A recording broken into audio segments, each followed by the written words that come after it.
So with its rather battered dust jacket and rather battered book, as you can actually see.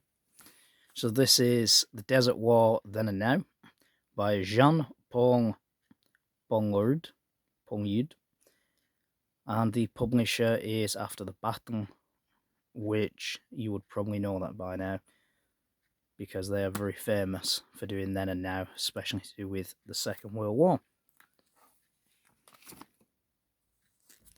It's a very thick book, this, as you already know.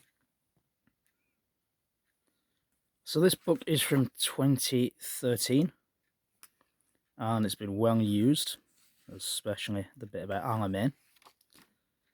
So I've been researching World War II since I was 11. I'm now 26, and this is my favourite part of the war, the Battle for North Africa. So, what do I say about this book? Well, I haven't written it down. I haven't rehearsed it. So I'm just going to tell you my thoughts on it. So, he actually went in 2010 when Libya was in a state of civil war. And at the time, I believe under Gaddafi, you were not allowed to take photos, especially of government buildings, harbours, holy sites, etc., etc. The list really goes on, all detailed in this fine book. Now, I like the key comparisons of then and now, because what I like about this book, unlike the earlier examples from, say, the mid to late 90s, the now comparisons are actually in colour, unlike previous books where they're all in black and white. I particularly like coloured photos of the war as well. And as you can see here, the contrast on a rainy day, it's like you just step back in time.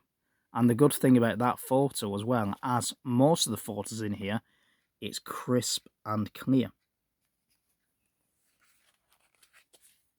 Now, what I like to do on my book reviews, I like to go over every page to show you what it's like. Because there's not many channels on YouTube that do World War II. I'd like to call them pictorial histories.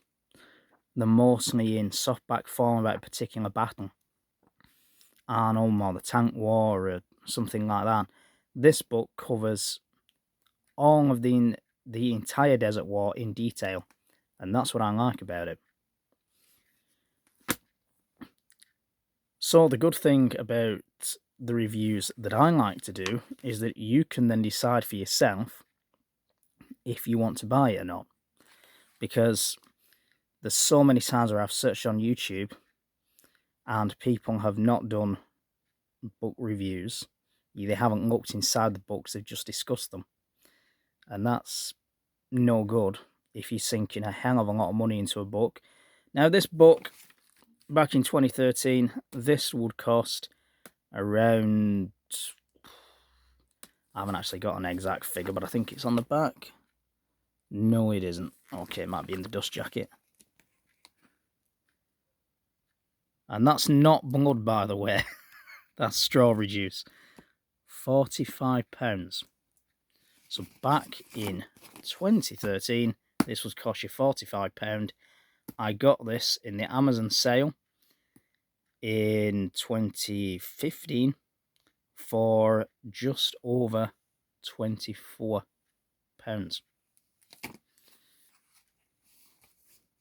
So I don't have enough video left, and you don't have the patience for me to do this.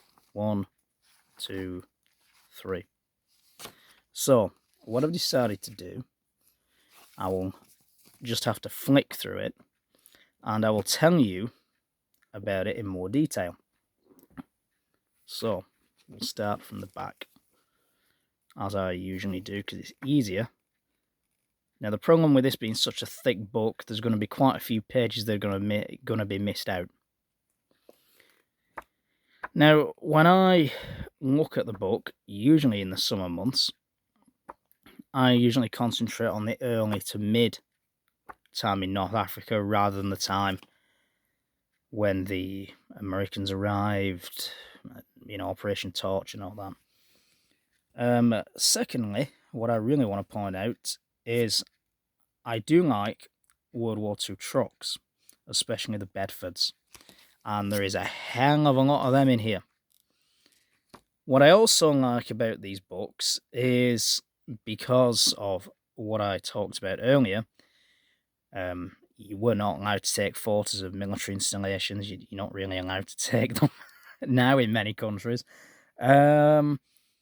So a road or a photo like that, you can't really see much. And he's used Google Maps in what I think is quite fine contrast to actually show you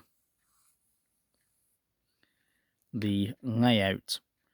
Now, the thing is with certain roads in this book, or should I say certain photographs combined with roads, there is times where you actually watch newsreel footage and you're able to recognize these roads very, very clearly. And believe me, there is many times where I've wanted to travel to Egypt and Libya to go and explore for myself. This picture is extremely interesting. Not only is there a captured Morris CS8, I say 8, it could be a PU9 because it's got the extra axle. They were usually tow trucks. But because it's in colour, and if I zoom in, what I love about this is look at the actual tyre tracks. 80 odd years, nothing has changed. How clear and crisp this image is. Now, it's a shame that we cannot identify what this truck is. Because remember, in North Africa, especially in North Africa, there was so many German units that were equipped with British vehicles, especially with the ebb and flow where the battles went, especially in the early years. So anyway, what I can identify is we've got an Estic FZ222 there, we've got a Morris, and then we have, it's a PKW uniform car, just like that one, and Rommel had a few of them as his staff cars, and he also had his own Feischler stock aircraft.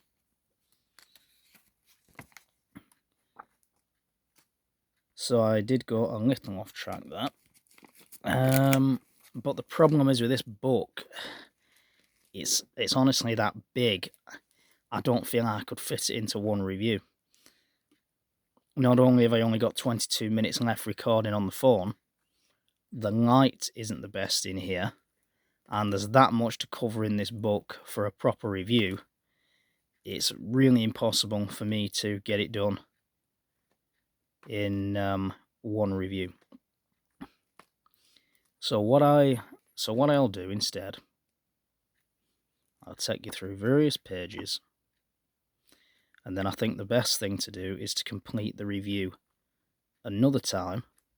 Bear in mind, this is the only now and then book that I've got. I want The Fall of France and there's another one, I think it's called The Seeing Our Heights. Now, what I'm particularly interested in this book is the maps and the vehicle pictures. Yeah, the Mark IIs, yeah, very nice. So I'll tell you a bit about these armoured cars. The chassis were made in America, I believe it was Maryland. Then they were shipped all the way to South Africa, where they would then have the armoured bodies put on them. Then they would more than likely be trained up to North Africa, or even by ship, possibly ship, to be honest, landing at Tobruk before it fell. And then the crews would get in them and they'd be ready for action. Complete with Boy's anti-tank gun, of course.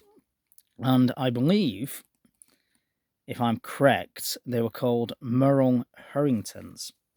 And there actually is a Mark V in the UK, but it doesn't look anything like this. It looks like a proper armoured car with the turret and everything. With a proper turret, I should say. Some knocked out Panzers there. Bren gun carrier. Valentine. Now, Rommel actually had... I'll just go back.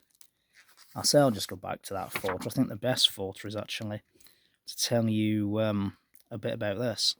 So what I was going to say then is Rommel actually had his own British armoured unit. So they would do the battles, then they would obviously recover the tanks, the trucks, the Dorchester Armoured Command vehicles, which Rommel had 3. His most famous was called Max. And Richard Crouch is actually doing one up as we speak down in Leicestershire. So, what he actually had, he would have his staff and his headquarters section, and protecting that section, he would have British captured vehicles, mainly British armour, that would have a big black German cross on, and they would then protect his staff and his headquarters, and they would routinely go into battle with British armour. So there we have a mobile command post, of course an Opel Blitz Buzz. Probably not really suited to the desert. They certainly weren't suited to the mud of Russia anyway. With, yes, a CMP, Canadian Military Pattern. The thing is with these, anyone who knows their trucks, is you can only tell them apart from the forwards with these slopes and with the radiators. You can't tell them apart any other way. So Ford and Canadian Military Pattern made exactly the same trucks. But you just can't beat this book for photos, especially crisp photos. Especially there to Brook Harbour. So we have a Bedford OYD, and we have what looks like an old Dodge. There is one of them in this country, I know that for a fact, because I went to the Yorkshire Wartime Weekend this year. Stewart's, what's that, a Crusader? Whether it's true, I don't know, I heard it in a rumour a few years ago that Montgomery actually had one of them as his command tank.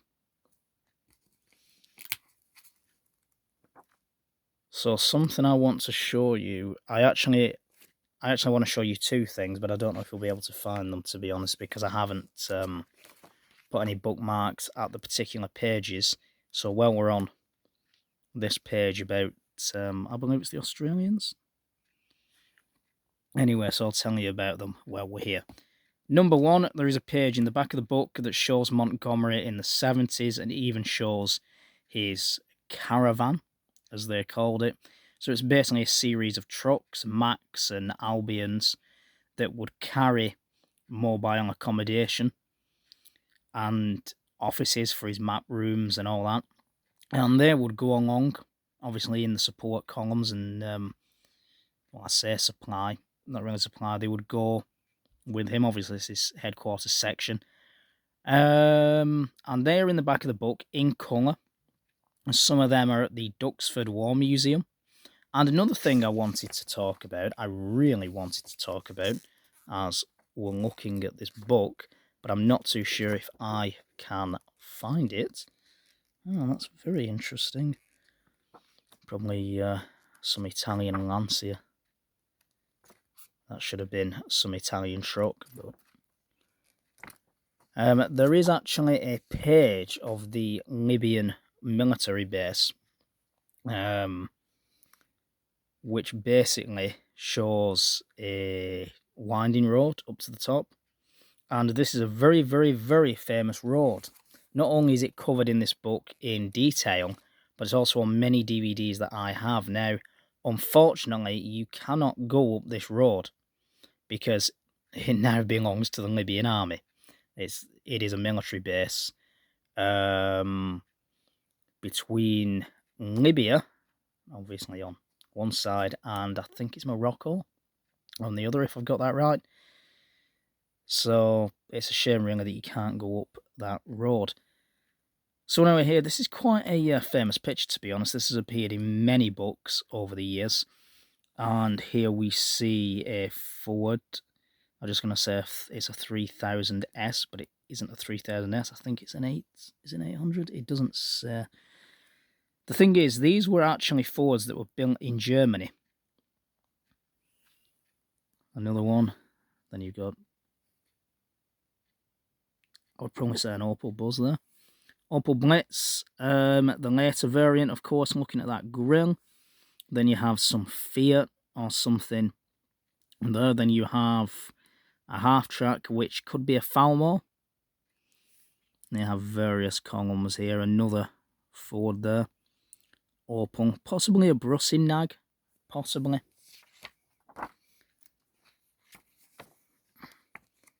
I quite like how I can actually identify military vehicles, even just off small pictures, because I've done it that many times. You could say that's what I specialise in.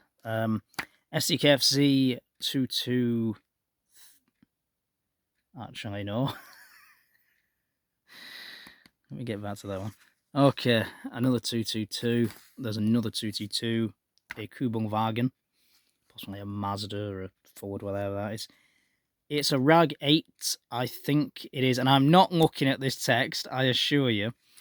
I think that is a 232. And of course, it's the wireless section, so Commander, because it's got the frame antenna on there. And as you can see, I don't know what you can see, I can't even see. You would have one machine gun there usually, and then this would just be basically just a steel box. Quite modern for its time. And then you would have around 6 wireless operators in there. Obviously, as I said, framed aerial, so you know it's the command vehicle, communications vehicle. The problem is with them aerials, so did the British. They knew what they were for. Obviously, intelligence section and that. So if you actually got rid of this communication, then of course your whole, I guess you could say, a squadron of armoured cars, well, where do they communicate with?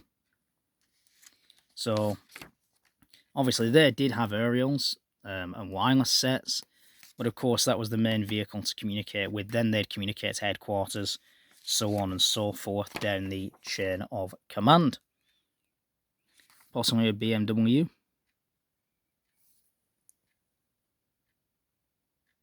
Another Panzer. Yep.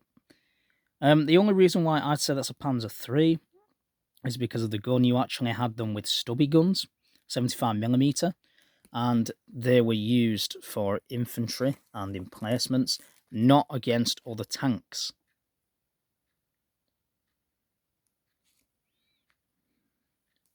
Bren gun carrier there. It's a shame that that has been demolished, so which shall we say. Very nice piece of architecture, that. Not too sure when it was built. Right, there is... here we are. Just the page I was looking for. In colour as well, which is not surprising for the Germans. Fantastic. Right, as we are here, and we have no bookmarks, then I might as well show you this bit about Montgomery. Yes, they did have tigers in North Africa. So in the back, it's basically about the various museums. Here we are. Here we are. Let me... the King as well. Right, here it is, Monty's Caravan, as you can see. 1944. So who did that painting of Rommel? I still have no idea over 10 years after I've seen it. First seen it, should I say. Okay, so there we have a Mack. And apparently that has the body of an Italian truck. Again, possibly a Lancia, a Fiat, something like that. Captured, of course. Then we have what looks like a Leyland Retriever. or Guy, because Leyland and Guy built just like the CMP and the Ford. They looked exactly the same, apart from the badge and apart from the name. So there we are. We have the Mack, the Imperial War Museum, and a Fordson. Now, usually I'd say that's a Fordson 7V, but because it's a tractor unit, I'm not too sure. But I believe that caravan, I should say that trailer, that's the one that is now at Duxford. Where that is, I'm not too sure. And as it says, Duxford Airfield. And I've seen that one with my own eyes back in 2010. Okay, memorials and museums. Poignant reminder, I guess, of the price of war. That's quite a good looking, well, I don't know what to call it, I guess cemetery. Whether it's an old fort, it looks it to me. The thing is when Gaddafi came to power, he actually, I really want to say interned, but some of the Italian cemeteries, he had them dug up and made them into parks or office buildings. So a lot of the Italians, they was either moved to the mainland or to different cemeteries in Egypt, or nobody actually knows where them bodies have gone, which is a shame, really.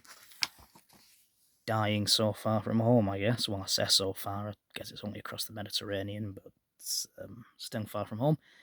Monty, again, and we're also into the coloured section in the 70s where he went back. And we actually have this shot. Now, this is in another book of mine to do with the Long Range Desert Group in black and white. Oh, here's the Alamein Museums over in Egypt. Rommel. And a shame he was, I think he was actually killed. But yeah, the S-Bends, that's what I was on about. The Libyan army base. The famous S-Bends, that's basically what I meant. Anyway, so that was a disastrous review, but you get the gist of the book, and I will come back in another episode and do a proper review. I've had that for over 5 years and I still